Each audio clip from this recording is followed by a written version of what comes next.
ഈശോയിൽ സ്നേഹമുള്ളവരെ, നമ്മൾ ആമുഖത്തിൽ അച്ഛൻ സാത്താൻ പ്രവേശിക്കുന്നതിനെക്കുറിച്ച് അല്ലെങ്കിൽ പൈശാചിക ബന്ധനത്തിൽ അകപ്പെട്ടു പോകുന്നതിനെക്കുറിച്ചൊക്കെ വിശദീകരിച്ചു. അനുവാദമില്ലാതെ പ്രവേശിക്കുന്നവനാണ് പിശാച്. അനുവാദമില്ലാതെ പ്രവേശിക്കും. ഇനിയും നന്നായി കിടക്കുന്ന സ്ഥലങ്ങളിലൊക്കെ കയറി വരകും. ഇപ്പോൾ നല്ലതായിട്ട് തോന്നുന്നതൊക്കെ പിടിച്ചടക്കാൻ ശ്രമിക്കും. നമ്മളും ചിലപ്പോൾ അങ്ങനെയാണില്ലേ, നല്ലതൊക്കെ എടുക്കാൻ നമുക്ക് തോന്നുമില്ലേ, നല്ലത് എടുക്കാൻ തോന്നുക. അപ്പോൾ അത് ചില മോഷണം അങ്ങനെ വരുമ്പോൾ മോഷ്ടിച്ചെടുക്കുന്നവനാണ്, ദൈവത്തിൻ്റേത് മോഷ്ടിച്ചെടുക്കുന്നവനാണ് പിശാച്. അപ്പോൾ അശുദ്ധാത്മാവെ ആ മനുഷ്യന് പുറത്തു വരൂ എന്ന് ഈശോ പറഞ്ഞു. അതുകൊണ്ടാണ് പിശാച് പുറത്തു പോയത്. പിശാചുക്കളെ കീഴടക്കാനായിട്ടുള്ള കഴിവ് ഉണ്ട്. പിശാചുക്കളെ ബഹിഷ്കരിക്കാൻ വേണ്ടി കൂടിയാണ് അവരെ അയച്ചത്. ഇപ്പോൾ സാത്താന് ദൂരെ പോകൂ എന്ന് പറഞ്ഞാൽ പോകും. നമ്മൾ സാത്താൻ്റെ കൂടെ സാത്താൻ്റെ പ്രവൃത്തികളെ സപ്പോർട്ട് ചെയ്തിട്ടാണ് നിൽക്കണമെങ്കിൽ സാത്താനോട് ദൂരെ പോകാൻ നമ്മൾക്ക് പറയാൻ പറ്റില്ലല്ലോ.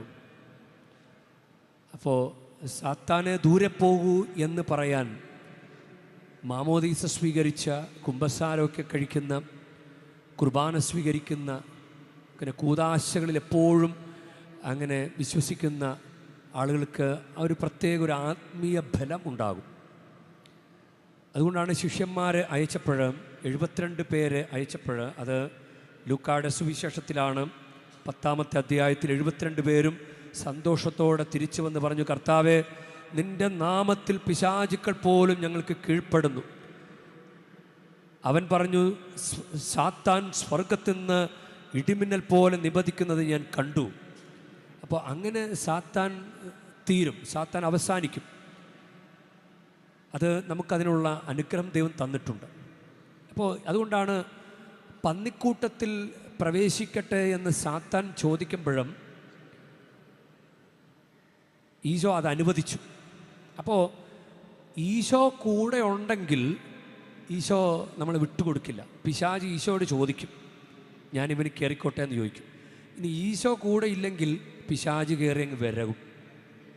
പിശാച് നമ്മളെ ഭരിക്കും. പിശാച് നമ്മളിൽ ആധിപത്യം ഉറപ്പിക്കും. അതുകൊണ്ടാണല്ലോ നമ്മൾ കുടുംബ പ്രതിഷ്ഠാ ജപം ചൊല്ലുമ്പോൾ നമ്മളിങ്ങനെ പ്രാർത്ഥിക്കും, കർത്താവെ, അങ്ങ് എൻ്റെ ഭവനത്തിൽ രാജാവായി വാഴണമേ, ഞങ്ങളെല്ലാവരും നിയന്ത്രിക്കണമേ എന്ന് പ്രാർത്ഥിക്കുന്നു. അപ്പോൾ നിയന്ത്രണം ഈശോയുടെ കൈ കൊടുത്തു കഴിഞ്ഞാൽ ഈശോ നമ്മളെ വിട്ടുകൊടുക്കില്ല. അതാണ് ഈശോ ആ മനുഷ്യനെ രക്ഷിക്കുന്നു. എന്നിട്ട് പിശാച് ഒരു ഇടം കാണാതെ ഇങ്ങനെ വിഷമിച്ച് നിൽക്കുമ്പോൾ ആ പന്നിക്കൂട്ടത്തിൽ പോയി ഞങ്ങൾ പ്രവേശിച്ചോട്ടെ എന്ന് പറയുമ്പോൾ അനുവദിച്ചത്. ഇനി അത് 13-ാമത്തെ വാക്യമാണ്. മർക്കോസിൻ്റെ സുവിശേഷം ആണല്ലോ നമ്മൾ വായിച്ചു കേട്ടത്. അത് 5-ാമത്തെ അധ്യായം 13. അവൻ അനുവാദം നൽകി പൊക്കോ, പക്ഷേ ഈ മകനെ വിടണം, ഈ മകനെ സ്വതന്ത്രമായിട്ട് വിടണം. അപ്പോൾ ദൈവം നമ്മുടെ കൂടെ നിന്ന് നമുക്ക് വേണ്ടിയിട്ട് ചെയ്യും. പക്ഷേ പിശാചിനെയാണ് നമ്മൾ കൂടെ ഇരുത്തിയതെങ്കിൽ നമുക്കത് ശ്രദ്ധിക്കാനോ മനസ്സിലാക്കാനോ പറ്റുകയില്ല.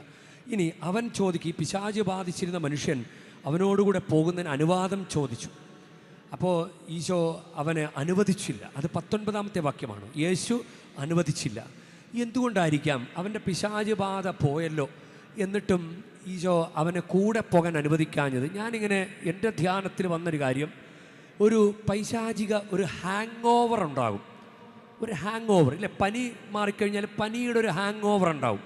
കള്ളുകൂടി നിർത്തിയാലും ഇല്ലേ, കള്ളുകൂടിയുടെ ഒരു ഹാങ് ഓവർ ഉണ്ടാവും. അപ്പോൾ ഇവന് പിശാച് ബാധ വിട്ടുപോയെങ്കിലും പിശാച് ബാധയുടെ ഒരു ഹാങ് ഓവർ ഉണ്ടാവും. ഈ ഹാങ് ഓവറാണ് നമ്മളെ ഡിസ്റ്റർബ് ചെയ്യുന്നത്. അത് കയറി പിശാച് പിന്നെ കയറി വരാനായിട്ടുള്ള ഒരു സാധ്യതയുണ്ട്. ഞങ്ങളിങ്ങനെ അച്ഛന്മാർ സംസാരിച്ചപ്പോൾ പിശാച് കയറി പെട്ടെന്ന് നമ്മുടെ ശരീരത്തിൽ കയറുന്ന 2-3 മേഖലകളാണ്. ഒന്ന് ശിരസ്സാണ്. ശിരസ്സിൽ പിശാച് കയറി അടിക്കും. പിന്നെ വരുന്ന തൊണ്ട ഇല്ലേ, പനിയൊക്കെ വരുമ്പോൾ ആദ്യം തൊണ്ട നൊമ്പരാണ് വരുന്നത്, പിന്നെ പനി പിടിക്കും. അപ്പോൾ അങ്ങനെ പിന്നെ മൂന്നാമത്തെ ഒരു കാര്യമാണ് ഉദരം. പിശാച് കയറി പെട്ടെന്ന് നമ്മളെ കയറിപ്പിടിക്കുന്ന മേഖലകളാണ്. ഇന്ന് വളരെ പണ്ട് ഉണ്ടായ ഒരു ആചാരമാണ്. വിശുദ്ധ ബ്ലെയ്സ് എന്ന് പറഞ്ഞൊരു പുണ്യവാനുണ്ട്. അപ്പോൾ രക്തസാക്ഷിയാണ്. അദ്ദേഹത്തിൻ്റെ മാധ്യസ്ഥ്യം എന്ന് പറഞ്ഞു കഴിഞ്ഞാൽ തൊണ്ടയിൽ മുള്ളു കുടുങ്ങിയ അങ്ങനെ ഒരാളെ അങ്ങനെ രക്ഷിച്ച, അങ്ങനെ തൊണ്ടയുമായി ബന്ധപ്പെട്ടാണ് വിശുദ്ധൻ്റെ ഒരു മാധ്യസ്ഥ്യം. അപ്പോൾ പണ്ട് കത്തോലിക്ക സഭയിൽ തന്നെ ഉണ്ടായ ഒരു ആചാരമാണ്. ഇങ്ങനെ തിരി ഇങ്ങനെ ഒരു ക്രോസായിട്ട് പിടിച്ച് കഴുത്തിൽ ഇങ്ങനെ വയ്ക്കും. കഴുത്തിൽ വെച്ചിട്ട് അത് ആശീർവദിക്കും. അച്ഛന്മാർ പണ്ട് ചെയ്തിരുന്ന കാര്യമാണ്, ഇപ്പോൾ അത് നിലവിലില്ല. അപ്പോൾ അത് തൊണ്ടയിൽ ഇല്ലേ, തൊണ്ട പിശാച് കയറി പിടിക്കുന്നൊരു മേഖലയാണ്. അപ്പോൾ തൊണ്ടയിൽ ഇങ്ങനെ 2 തിരികൾ ഇങ്ങനെ ക്രോസായിട്ട് വെച്ചിട്ട് ബ്ലെയ്സ് ബ്ലെസ്സിങ് എന്ന് പറയും. ബ്ലെയ്സ് ബ്ലെസ്സിങ്, വിശുദ്ധ ബ്ലെയ്സ് ബ്ലെസ്സിങ്. അപ്പോൾ ദൈവത്തിന് സമർപ്പിക്കപ്പെട്ടതെല്ലാം സ്വന്തമാക്കാൻ ശ്രമിക്കുന്നവനാണ് പിശാച്. ദൈവം സ്വന്തമായി നേടിയെടുത്തതെല്ലാം സ്വന്തമാക്കാൻ പിശാച് ശ്രമിക്കും. നമുക്കത് അറിയാമല്ലോ. പരദീസ ദൈവത്തിൻ്റെ സ്ഥലമല്ലേ. ദൈവത്തിൻ്റെ സ്ഥലത്ത് കയറിയിട്ട് പോലും പിശാച് കയറി വിരകി ദൈവത്തിൻ്റെതെല്ലാം സ്വന്തമാക്കാൻ ശ്രമിക്കുന്ന, നല്ലതെന്ന് കാണുന്നതൊക്കെ പിടിച്ചടക്കാൻ ശ്രമിക്കും. നമ്മൾ കുറച്ച് കർത്താവിൻ്റെ കൂടെ നിൽക്കാൻ ശ്രമിച്ച പിശാച് നമ്മളെ വിടാതെ പിന്തുടരും. അപ്പം നിരന്തരം സമർപ്പണം നവീകരിക്കേണ്ട നമ്മുടെ കടമയാണ്. നിരന്തരം സമർപ്പണം നവീകരിക്കണം. അതുകൊണ്ടാണല്ലോ നമ്മൾ വിശ്വാസ പ്രമാണം ചൊല്ലുന്നത് ലാറ്റിൻ ക്രമത്തിൽ. ഈസ്റ്ററിൻ്റെ രാത്രി വിശ്വാസ പ്രഘോഷണം വിശ്വാസ നവീകരണമുണ്ട്. അതിൽ സാത്താനെ ഉപേക്ഷിക്കുന്നു എന്ന് പറയും. അത് മാമോദീസ ചടങ്ങിലും ആ ഒരു കർമ്മമുണ്ട്.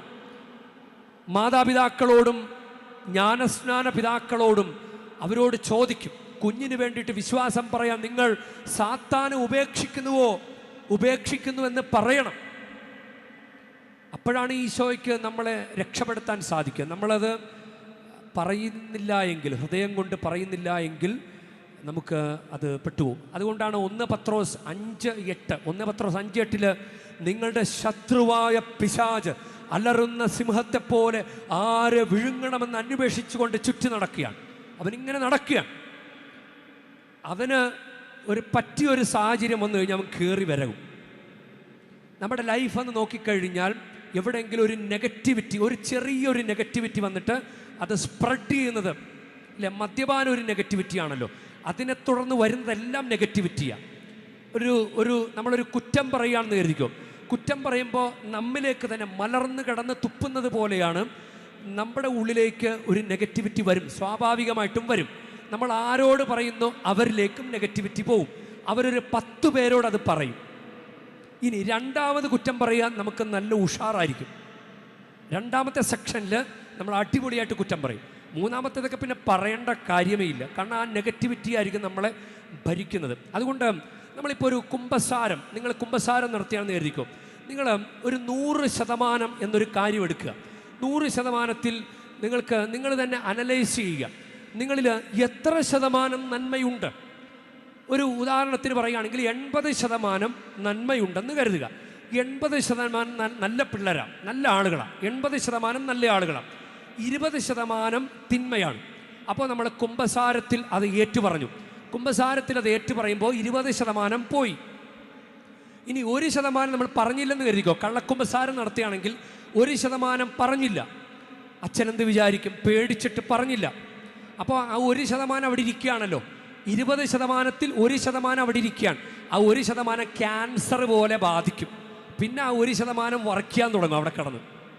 അപ്പോൾ 20% പറഞ്ഞു കഴിഞ്ഞാലും നമ്മുടെ പണി തീർന്നിട്ടില്ല. അതായത് 20% പോയി, തിന്മ പോയി. നന്നായിട്ട് കുമ്പസാരിച്ച് കഴിഞ്ഞ് 20% തിന്മ പോയി. അതിൻ്റെ അർത്ഥം എന്താ? ആ 20%ത്തിൽ നന്മയുമില്ല തിന്മയുമില്ല. ആ 20%ത്തിൽ നന്മയുമില്ല തിന്മയില്ല. അപ്പോൾ പിശാചിങ്ങനെ നോക്കി നടക്കുകയാണല്ലോ. ഉൽപ്പത്തി പുസ്തകം 4-ാം അധ്യായം 7-ാം വാക്യം, ഉചിതമായി പ്രവർത്തിച്ചാൽ നീയും സ്വീകാര്യനാവുകയില്ലേ? നല്ലത് ചെയ്യുന്നില്ലെങ്കിൽ പാപം വാതിക്കൽ തന്നെ പതിയിരിപ്പുണ്ടെന്ന് ഓർക്കണം. അത് നിന്നിൽ താല്പര്യം വെച്ചിരിക്കുന്നു, നീ അതിനെ കീഴടക്കണം. അതാണ് പിശാച് പ്രവേശിക്കാൻ ഒരിടം നോക്കി നടക്കുകയാണ്. അതാണല്ലോ സാത്താൻ, പന്നിക്കൂട്ടം അവർ പറഞ്ഞത്. അവർക്ക് എവിടെയെങ്കിലും കയറിയിരിക്കണം. അപ്പോൾ സ്ഥലമൊഴിച്ചിട്ടാൽ 80% നന്മ, 20% തിന്മ. അത് കുമ്പസാരത്തിലൂടെ ഏറ്റുപറഞ്ഞു. 20% തിന്മ അത് പോയി. ആ സ്ഥലം ഒഴിച്ചിട്ടാൽ പിശാച് ഒരു 2 ആഴ്ചക്കുള്ളിൽ വീണ്ടും കയറിയിരിക്കും. അപ്പോൾ ഈ 20% എന്ത് ചെയ്യണം? 20% നന്മ നിറയ്ക്കണ്ടേ? അപ്പോൾ ഒരു തെറ്റ് നമുക്കൊരു ചിലപ്പോൾ ഒരു മദ്യപാനാകാം, അല്ലെങ്കിൽ വേറെ എന്തെങ്കിലും, ഒരു അമ്മയപ്പനെ അനുസരിക്കുന്നില്ല, കുഞ്ഞുങ്ങളാണെങ്കിൽ അമ്മയപ്പനും പറഞ്ഞ് അനുസരിക്കുന്നില്ല, ആ ഒരു തെറ്റ് ഏറ്റു പറഞ്ഞു, ആ തെറ്റ് പോയി. ഇനി അപ്പനും അമ്മയെ അനുസരിക്കണം, ആ പ്രവൃത്തി അവിടെ തുടങ്ങണം, നന്മ ചെയ്യണം, തിന്മയ്ക്ക് പകരം നന്മ ചെയ്ത് തുടങ്ങണം. എന്നിട്ട് നന്മ കൊണ്ട് ആ 20% ഫില്ല് ചെയ്യണം. ഫില്ല് ചെയ്തില്ല എങ്കിൽ ഒഴിഞ്ഞു കിടക്കുന്ന സ്ഥലം കണ്ട പിശാച് ഓടിക്കേറിയിരിക്കും. ഇനി നമുക്ക് ഓരോ പാപത്തിനും ഓപ്പോസിറ്റ് മറുവശം നന്മയാണല്ലോ, നമുക്കത് ചെയ്യാൻ പറ്റും. ഇനി എന്ത് ചെയ്യണമെന്നറിയില്ല എങ്കിൽ ഈശോ നന്മയല്ലേ, പരമ നന്മയല്ലേ ഈശോ. ഇല്ല, ഒരു ദിവസം നിങ്ങൾക്ക് ചെയ്യാൻ പറ്റിയ ഏറ്റവും നല്ല നന്മ പ്രവൃത്തി എന്താണെന്നറിയാവോ? പരിശുദ്ധ കുർബാനയിൽ പങ്കെടുക്കുക എന്നതാണ്. അപ്പോൾ ഈശോ തന്നെ പറഞ്ഞിട്ടില്ല, തിന്മയെ നന്മ കൊണ്ട് കീഴടക്കുവിൻ. തമിഴിലെ പരിശുദ്ധ കുർബാന സ്വീകരിക്കുന്നതിനെ കുറിച്ച് പറയുന്നത് നന്മ വാങ്ങുക എന്നാണ് പറയുക. നന്മ വാങ്ങുക.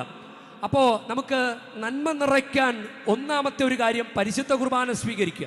രണ്ടാമത്തെ കാര്യം വചനം നന്മയല്ലേ, ഈശോ തന്നെയല്ലേ വചനം വായിക്കുക, പ്രാർത്ഥിക്കുക. ഇനി മൂന്നാമത്തെ ഒരു കാര്യം ഈശോ എന്ന പേര് അത് വെച്ച് വിളിച്ച് പ്രാർത്ഥിച്ചുകൂടെ? ഈശോ എന്ന പേര്. അപ്പം നന്മ നിറയ്ക്കണം. പ്രിയ സഹോദരങ്ങളെ, നന്മ ചെയ്തുകൊണ്ട് ഹൃദയം നിറച്ചു വയ്ക്കുവൻ. തിന്മയെ ഉപേക്ഷിച്ചിട്ട് നന്മ ചെയ്ത് ഹൃദയം നിറച്ചു വയ്ക്കുക, അല്ലെങ്കിൽ പിശാച് കയറിയിരിക്കും. നിങ്ങളൊന്ന് ധ്യാനിച്ച് നോക്ക്, ഇത് തന്നെയല്ലേ സംഭവിക്കുന്നത്? അതുകൊണ്ട് നമുക്ക് പ്രത്യേകം പ്രാർത്ഥിക്കാം.